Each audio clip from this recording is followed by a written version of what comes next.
वैज्ञानिकों ने गलती से एक जलपरी पकड़ ली। उसके रूपांतरण की प्रक्रिया दर्ज करने के लिए उन्होंने उसे पानी से बाहर निकाला। समुद्र के पानी से दूर होते ही जलपरी बेहद बेचैन हो गई। उसकी पीठ के पंख सिकुड़ने लगे, शरीर की मछली जैसी शल्क तेजी से झड़ने लगीं और इंसानों जैसी सुंदर हथेलियां दिखाई देने लगीं।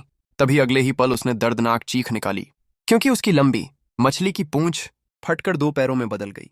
कुछ ही देर में वह पूरी तरह एक सुंदर इंसानी महिला में बदल गई।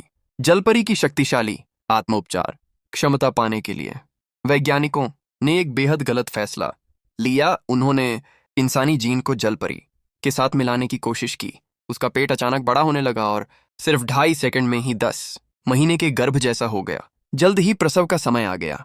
वैज्ञानिक नए जीव के जन्म की तैयारी कर रहे थे, लेकिन पैदा हुआ जलपरी बच्चा न रोया न हिला डुला, बल्कि उसकी त्वचा बड़े हिस्से में उतरने लगी।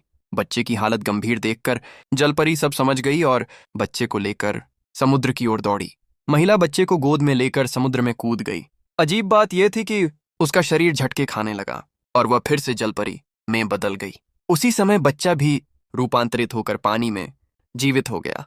जलपरी ने देखा कि उसका बच्चा पहली बार रूप बदल चुका है और पानी में जीने के अनुकूल हो गया है। तब जाकर उसने राहत की सांस ली। लेकिन समुद्र में दूसरी जाति के लोग उपद्रव कर रहे थे, इसीलिए वह बच्चे को लेकर जमीन पर लौट आई ताकि उसे वहीं पाल सके। मां बनने के बाद उसे बच्चे की देखभाल करना बिल्कुल नहीं आता था। वह बच्चे को बिस्तर के नीचे रख देती थी, जैसे समुद्र के जीवों की तरह वहां सुरक्षित होगा। तभी उसकी मानव दोस्त कुछ शिशुयों पिन लेकर आई। जलपरी डायपर को सूंघती रही। तब दोस्त ने बताया कि यह बच्चे के मलमूत्र के लिए होता है। जलपरी हैरान रह गई। बच्चे के खाने के लिए मछली को पीसकर रस बनाया जाता था, लेकिन जलपरी खुद ही बोतल उठाकर पी गई और बच्चे को मुंह से मुंह लगाकर खिलाने की कोशिश करने लगी। सौभाग्य से दोस्त ने समय पर समझा दिया कि बोतल कैसे इस्तेमाल होती है। फिर जब जलपरी बच्चे को पालन पोषण की क्लास में लेकर गई तो सब लोग उसे अजीब नजरों से देखने लगे। वह मासूमियत से पूछने लगी कि काली महिला का बच्चा क्यों रो रहा है। उसकी बातों से दोस्त बहुत शर्मिंदा हो गई और तुरंत उसे वहां से ले गई।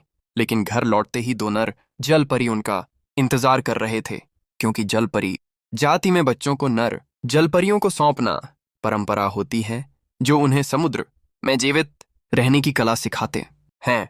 यह उनकी जिम्मेदारी और पुरानी परंपरा है। रात को जलपरी ने भारी मन से बच्चे को अपनी मानव दोस्त को सौंप दिया, जबकि वह खुद बच्चे के जैविक पिता के साथ खुशी से रहने लगी।